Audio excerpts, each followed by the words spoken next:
Hello ಸ್ನೇಹಿತರೆ, ಈ ವಿಡಿಯೋದ ಅಂತ್ಯದ ವೇಳೆಗೆ ಸಾಫ್ಟ್ ಚಾಕೊಲೇಟ್ ಬಾರ್ ಮತ್ತು ಟ್ರಫಲ್ಸ್ ವ್ಯಾಪಾರ ಕಾರ್ಖಾನೆಯನ್ನು ಸ್ಥಾಪಿಸಲು ಯಾವ ಯಂತ್ರಗಳನ್ನು ಖರೀದಿಸಬೇಕು ಮತ್ತು ಅದಕ್ಕಿಂತ ಮುಖ್ಯವಾಗಿ ನಿಮ್ಮ ವ್ಯವಹಾರವನ್ನು ವಿಸ್ತರಿಸಲು ನೀವು ಬಯಸಿದಾಗ ನಿಮ್ಮ ಕಾರ್ಖಾನೆಯನ್ನು ಹೇಗೆ ನವೀಕರಿಸಬೇಕು ಎಂಬುದು ನಿಮಗೆ ನಿಖರವಾಗಿ ತಿಳಿಯುತ್ತದೆ.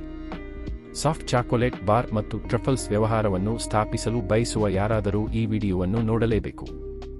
ಸಾಫ್ಟ್ ಚಾಕೊಲೇಟ್ ಬಾರ್ ಮತ್ತು ಟ್ರಫಲ್ಸ್ ವ್ಯವಹಾರವನ್ನು ಪ್ರಾರಂಭಿಸುವಾಗ ದಿನಕ್ಕೆ 120 ಕೆಜಿ ಸಾಫ್ಟ್ ಚಾಕೊಲೇಟ್ ಬಾರ್ ಮತ್ತು ಟ್ರಫಲ್ಸ್ ಅನ್ನು ಉತ್ಪಾದಿಸುವ ಕಾರ್ಖಾನೆಯನ್ನು ಹೊಂದಿರುವುದು ಉತ್ತಮ. ನೀವು ಕಡಿಮೆ ಪ್ರಮಾಣದಲ್ಲಿ ಪ್ರಾರಂಭಿಸಿದರೆ ನೀವು 6 ರಿಂದ 12 ತಿಂಗಳಲ್ಲಿ ನಿಮ್ಮ ಯಂತ್ರಗಳನ್ನು ಮೇಲ್ದರ್ಜೆಗೇರಿಸಬೇಕಾಗುತ್ತದೆ. ಹೆಚ್ಚಿನದರೊಂದಿಗೆ ಪ್ರಾರಂಭಿಸುವುದರಿಂದ ದೀರ್ಘಕಾಲದವರೆಗೆ ಬಳಕೆಯಾಗದ ಸಾಮರ್ಥ್ಯಕ್ಕೆ ಕಾರಣವಾಗಬಹುದು. ಆರ್ಥಿಕವಾಗಿ 8 ಗಂಟೆಗಳ ಕೆಲಸದ ದಿನಕ್ಕೆ 120 ಕೆಜಿ ಸಾಮರ್ಥ್ಯದೊಂದಿಗೆ ಪ್ರಾರಂಭಿಸುವುದು ಬುದ್ಧಿವಂತಿಕೆಯಾಗಿದೆ. ನಂತರ ನಿಮ್ಮ ವ್ಯವಹಾರವು ಬೆಳೆದಂತೆ ನಿಮಗೆ 2 ಆಯ್ಕೆಗಳಿವೆ. 16 ಗಂಟೆಗಳ ಕೆಲಸದ ದಿನವು ಸಾಧ್ಯವಾಗದಿದ್ದರೆ 2 ರಿಂದ 3 ವರ್ಷಗಳ ನಂತರ ನೇರವಾಗಿ ದಿನಕ್ಕೆ 360 ಕೆಜಿಗೆ ಅಪ್ಗ್ರೇಡ್ ಮಾಡಿ. ನೀವು 16 ಗಂಟೆಗಳ ಕಾಲ ಕೆಲಸ ಮಾಡಲು ಸಾಧ್ಯವಾದರೆ ದಿನಕ್ಕೆ 2 ಪಾಳಿಯಲ್ಲಿ ಕೆಲಸ ಮಾಡುವ ಮೂಲಕ ಮೊದಲು ದಿನಕ್ಕೆ 240 ಕೆಜಿಗೆ ಹೆಚ್ಚಿಸಿ. ಒಮ್ಮೆ ನೀವು ದಿನಕ್ಕೆ 240 ಕೆಜಿ ಸಾಮರ್ಥ್ಯವನ್ನು ಸಂಪೂರ್ಣವಾಗಿ ಬಳಸಿಕೊಳ್ಳುತ್ತಿದ್ದರೆ ನಂತರ ದಿನಕ್ಕೆ 360 ಕೆಜಿಗೆ ಅಪ್ಗ್ರೇಡ್ ಮಾಡುವುದನ್ನು ಪರಿಗಣಿಸಿ. ಈಗ ನಿಮಗೆ ಅಗತ್ಯವಿರುವ ನಿಖರವಾದ ಯಂತ್ರಗಳನ್ನು ಆಳವಾಗಿ ಪರಿಶೀಲಿಸೋಣ. ದಿನಕ್ಕೆ 120 ಕೆಜಿ ಫ್ಯಾಕ್ಟರಿ ಸಾಮರ್ಥ್ಯದ ಸಾಫ್ಟ್ ಚಾಕೊಲೇಟ್ ಬಾರ್ ಮತ್ತು ಟ್ರಫಲ್ಸ್ ಮಧ್ಯಮ ಗಾತ್ರದ ವ್ಯವಹಾರವನ್ನು ಪ್ರಾರಂಭಿಸುವಾಗ ನಿಮಗೆ ಹಲವಾರು ರೀತಿಯ ಯಂತ್ರೋಪಕರಣಗಳು ಬೇಕಾಗುತ್ತವೆ. ಸಂಸ್ಕರಿಸಲು ನಿಮಗೆ ಟೆಂಪರಿಂಗ್ ಅಥವಾ ಕರಗಿಸುವ ಯಂತ್ರದ ಅಗತ್ಯವಿರುತ್ತದೆ. ಚಾಕೊಲೇಟ್ ಕರಗಿಸುವ ಯಂತ್ರವು ಚಾಕೊಲೇಟ್ ಅನ್ನು ಸಮವಾಗಿ ಕರಗಿಸಲು ಮತ್ತು ಅದನ್ನು ನಿಯಂತ್ರಿತ ತಾಪಮಾನದಲ್ಲಿ ನಿರ್ವಹಿಸಲು ಬಳಸುವ ಸಾಧನವಾಗಿದೆ. ಇದು ಚಾಕೊಲೇಟ್ ಉರಿಯುವುದನ್ನು ತಡೆಯಲು ಸಹಾಯ ಮಾಡುತ್ತದೆ. ಇದು ಮೋಲ್ಡಿಂಗ್ನಂತಹ ಹೆಚ್ಚಿನ ಸಂಸ್ಕರಣೆಗೆ ಸಿದ್ಧವಾಗಿದೆ ಎಂದು ಖಚಿತಪಡಿಸುತ್ತದೆ. ಪ್ರತಿ ಗಂಟೆಗೆ 50 ಕೆಜಿ ಸಾಮರ್ಥ್ಯದ ಯಂತ್ರದ ವೆಚ್ಚ ಸುಮಾರು $1.5 ಲಕ್ಷ.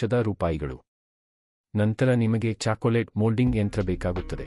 ಈ ಯಂತ್ರವು ಬಾರ್ಗಳು, ಟ್ರಫಲ್ಗಳು ಅಥವಾ ಇತರ ಆಕಾರಗಳನ್ನು ರಚಿಸಲು ಮೃದುವಾದ ಚಾಕೊಲೇಟ್ ಅನ್ನು ಅಚ್ಚುಗಳಲ್ಲಿ ಸುರಿಯುತ್ತದೆ. ಈ ಯಂತ್ರದ ಬೆಲೆ ಸುಮಾರು $1,90,000. ನಂತರ ಕರಗಿದ ಚಾಕೊಲೇಟ್ ತಂಪಾಗುತ್ತಾ ಗಟ್ಟಿಯಾಗುತ್ತಾ ಹೋದಂತೆ ಅದನ್ನು ನಿರ್ದಿಷ್ಟ ಆಕಾರಗಳಲ್ಲಿ ರೂಪಿಸಲು ಬಳಸುವ ಮೋಲ್ಡ್ಸ್ ಟೂಲ್ಸ್ ನಿಮಗೆ ಬೇಕಾಗುತ್ತದೆ. ಈ ಚಾಕೊಲೇಟ್ ಅಚ್ಚುಗಳು ಪ್ಲಾಸ್ಟಿಕ್ ಅಥವಾ ಸಿಲಿಕೋನ್ನಂತಹ ವಿವಿಧ ಆಕಾರಗಳು ಮತ್ತು ವಸ್ತುಗಳಲ್ಲಿ ಬರುತ್ತವೆ. ಅಚ್ಚು ಉಪಕರಣಗಳ ಬೆಲೆ ಸುಮಾರು $1 ಲಕ್ಷ. ಆಗ ನಿಮಗೆ ಕೂಲಿಂಗ್ ಟನಲ್ ಯಂತ್ರದ ಅಗತ್ಯವಿರುತ್ತದೆ. ಇದು ಅಚ್ಚು ಮಾಡಲಾದ ಚಾಕೊಲೇಟ್ ಅನ್ನು ನಿಧಾನವಾಗಿ ಮತ್ತು ಏಕರೂಪವಾಗಿ ಹೊಂದಾಣಿಕೆ ಮಾಡಬಹುದಾದ ದಪ್ಪ ಸೆಟ್ಟಿಂಗ್ಗಳೊಂದಿಗೆ ತಂಪಾಗಿಸುತ್ತದೆ. ಆದರ್ಶಪ್ರಾಯವಾಗಿ ಸಾಮರ್ಥ್ಯವು ಉದ್ದ ಮತ್ತು ತಂಪಾಗಿಸುವ ಸಾಮರ್ಥ್ಯದ ಆಧಾರದ ಮೇಲೆ ಬದಲಾಗುತ್ತದೆ ಮತ್ತು ಯಂತ್ರದ ಬೆಲೆ ಸುಮಾರು $3 ಲಕ್ಷ. ಹೆಚ್ಚುವರಿಯಾಗಿ ನೀವು ಚಾಕೊಲೇಟ್ನ ಪದರದೊಂದಿಗೆ ಬೀಜಗಳು ಅಥವಾ ಬಿಸ್ಕತ್ತುಗಳಂತಹ ಕೋಟ್ ಮಿಠಾಯಿಗಳಿಗೆ ಬಳಸುವ ಎನ್ರೋಬಿಂಗ್ ಯಂತ್ರಗಳನ್ನು ಹೊಂದಿರಬೇಕು. ಇದರ ಸಾಮರ್ಥ್ಯವು ಗಂಟೆಗೆ 100 ಕೆಜಿಗಳಾಗಿರಬೇಕು. ಇದರ ವೆಚ್ಚ ಸುಮಾರು $1.5 ಲಕ್ಷ. ನಂತರ ಮೃದುವಾದ ಚಾಕೊಲೇಟ್ ಬಾರ್ ಮತ್ತು ಟ್ರಫಲ್ಗಳ ಪ್ಯಾಕೇಜಿಂಗ್ಗೆ ಪ್ಯಾಕಿಂಗ್ ಯಂತ್ರದ ಅಗತ್ಯವಿರುತ್ತದೆ. ಇದು ಸಿದ್ಧಪಡಿಸಿದ ಚಾಕೊಲೇಟ್ ಉತ್ಪನ್ನಗಳನ್ನು ಸ್ವಯಂಚಾಲಿತವಾಗಿ ಕಟ್ಟುತ್ತದೆ ಮತ್ತು ಪ್ಯಾಕೇಜ್ ಮಾಡುತ್ತದೆ. ಈ ಯಂತ್ರವು ಗಂಟೆಗೆ 500 ಚೀಲಗಳ ಪ್ಯಾಕೇಜಿಂಗ್ ಮಾಡುತ್ತದೆ ಮತ್ತು ಯಂತ್ರದ ಬೆಲೆ ಸುಮಾರು $3,30,000. ಈ ವಿಡಿಯೋ ವೀಕ್ಷಿಸಿದ್ದಕ್ಕಾಗಿ ಧನ್ಯವಾದಗಳು. ವ್ಯಾಪಾರ ಕೋಚ್ ಚಾನೆಲ್ಗೆ ಚಂದಾದಾರರಾಗಿ ನಿಮ್ಮ ವ್ಯಾಪಾರ ಪ್ರಯಾಣಕ್ಕೆ ಶುಭ ಹಾರೈಕೆಗಳು.